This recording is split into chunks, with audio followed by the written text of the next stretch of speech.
अस्सलाम वालेकुम dear viewers. Part 1 computer science में हमारा आज का lecture according to the exercise होगा।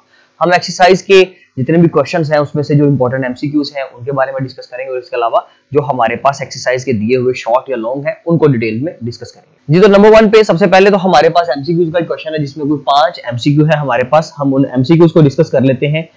तो इसमें है जी हमारे पास which of the following is a word processor.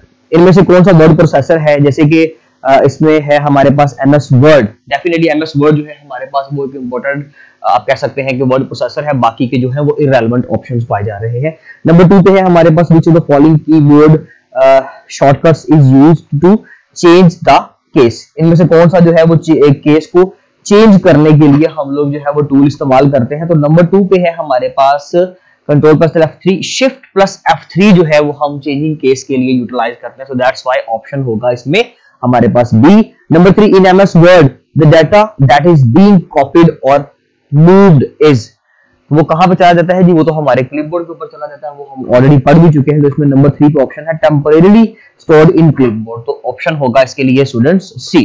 Okay, क्योंकि हमारा जो कट किया हुआ है या कॉपी किया हुआ टेक्स्ट होता है वो क्लिपबोर्ड के ऊपर जाकर आप कह सकते हैं पेस्ट हो जाता है। नंबर 4 पे है जी which of the following can be used to launch the word art.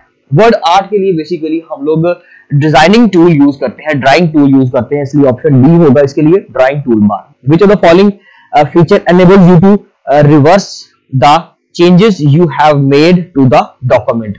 तो जी इसके लिए आपने अगर दोबारा लास्ट एक्शन रिपीट करना है तो उसके लिए आप कौन सा टूल यूज करते हो, अनडू का, यानी कि सी ऑप्शन आ जाएगा। इसके साथ अब हमारे पास कुछ क्वेश्चंस हैं जी, जैसे कि right a note on the following question. जैसे कि नंबर 1 पे सबसे पहला क्वेश्चन ही ये है हमारे पास। मैं 1 बाय 1 सबको एक्सप्लेन कर देता हूं जल्दी से। वैसे ऑलरेडी हमने ये लेक्चर्स पढ़ दिए हुए हैं, आप लेक्चर जाकर भी सुन सकते हैं, बट फिर भी इनको एक बार इकट्ठा भी सम अप कर लेते हैं।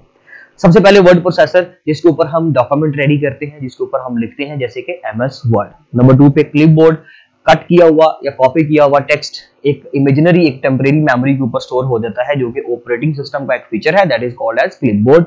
नंबर 3 पे है जी वर्ड आर्ट। वर्ड आर्ट क्या है कि जिसमें हम डिफरेंट शेप्स के डिफरेंट स्टाइल्स के टेक्स्ट को सिलेक्ट करते हैं और हमारा टेक्स्ट उसी शेप में लिखा जाएगा और बाद में वो टेक्स्ट अपने आप को एक इमेज की फॉर्मेट दे देगा।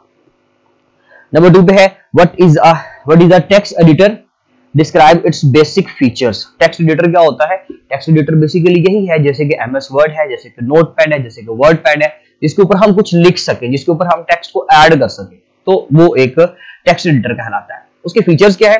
फीचर है जैसे कि वो टेक्स्ट को सेव कर सकता है, एडिट कर सकता है, डिलीट कर सकता है, उसके अंदर हम शेप्स को बदल सकते हैं, हम उसके ऊपर छोटी मोटी इंप्लीमेंटेशन कर सकते हैं, चेंजिंग्स कर सकते हैं। तो बेसिक फीचर वाला हमने एक टॉपिक पढ़ा था, इसके लिए आप वो लेक्चर भी सुन सकते हैं। नंबर 3 पे है जी हमारे पास describe feature of a full featured word processor. देखिए फुल फीचर्ड में ये होता है कि हम फाइल मैनेजमेंट की बात की थी, हमने हेडर एंड फुटर्स की बात की थी, इसके अलावा हमने उसके अंदर मैक्रोस की बात की थी, इसके अलावा उसके अंदर हम फुट नोट्स या क्रॉस रेफरेंसेस वगैरह ऐड कर सकते हैं। तो उसमें एडवांस लेवल के कुछ फीचर्स को हम लोगों ने डिस्कस किया था। उसके बाद नेक्स्ट क्वेश्चन है स्टूडेंट्स हमारे पास डिफाइन फॉन्ट। और याद रखिएगा ये describe features of a full featured word processor. अगर आपको सारे डिस्प्ले करने पड़े, सारे आपको मेंशन करने पड़े, तो ये लॉन्ग क्वेश्चन कंसीडर होगा। अदरवाइज उसके तमाम आप जो क्वेश्चंस है उसकी हेडलाइंस है, उसकी हेडिंग्स है, आप उनको शॉर्ट के तौर पे भी आप प्रिपेयर करोगे। उसके बाद define font and discuss its types. Font क्या है? बेसिकली एक प्रॉपर्टी है, एक रेफरेंस है बेसिकली, जो किसी भी सिंबल या लेटर का टाइप फेस के बारे में हमें उसकी कैरेक्टरिस्टिक्स के बारे में बताता है। That is called as a font. Font की 2 टाइप्स हैं, या सैरिफ या सैंस सैरिफ। सैरिफ में कर्ल्स और आप कह सकते हैं शार्प एजेस के साथ कोई भी टेक्स्ट आता है, बट जो सैंस सैरिफ होता है वो एक सिंपल और प्लेन टेक्स्ट होता है। उसके बाद हमारे पास है जी describe formatting feature for paragraph formatting.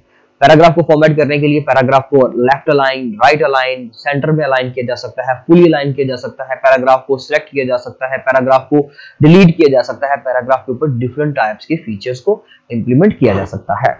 उसके बाद draw the marksheet showing your name, father name, passing SSC examination, date of birth, list of all subjects, school name, year of passing and their respective marks, subjects और total marks आपके बताने हैं, percentage बतानी है and overall grade. You can draw a table to complete the task. देखिए students आपने अपना complete data देना है, तो उसके लिए उन्होंने कहा जी आप टेबल ड्रॉ कर लें, हिंट दिया है। हम टेबल के बगैर भी काम कर सकते हैं किसी भी वर्ड प्रोसेसर के अंदर, बट उसके लिए हम क्या करेंगे जी, सबसे पहले इंसर्ट पे मेन्यू पे क्लिक करेंगे, हमारे पास टेबल का ऑप्शन आ जाएगा, हम टेबल पे क्लिक कर देंगे। टेबल में नंबर ऑफ रोज और नंबर ऑफ कॉलम आप अपने डाटा के अकॉर्डिंगली देख लें, आपके कितने सब्जेक्ट्स हैं। देखिए जैसे कि मैं सबसे पहले अपने नाम की एक रो बनाता हूं इस तरह से, उसके अंदर सिर्फ मेरा नाम आएगा इस यहां पर बस। फिर आप लोग अगर चाहे तो इसके अंदर अपना, उन्होंने अगर फादर नेम पूछा है आप यहां पर फादर नेम बताएं। फिर इसके अलावा इसी तरह से आप अपनी डेट ऑफ बर्थ बताएं। आप इसके अलावा अपने सब्जेक्ट्स की जब बात करोगे, सब्जेक्ट्स के लिए डिफरेंट डिवीजन्स हो जाएंगी। उसके नीचे फर्दर एक कॉलम आ जाएगा जिसमें आप मार्क्स के बारे में बता दोगे, साथ ही इस तरह से आप साथ में मार्क्स अटैच कर दोगे।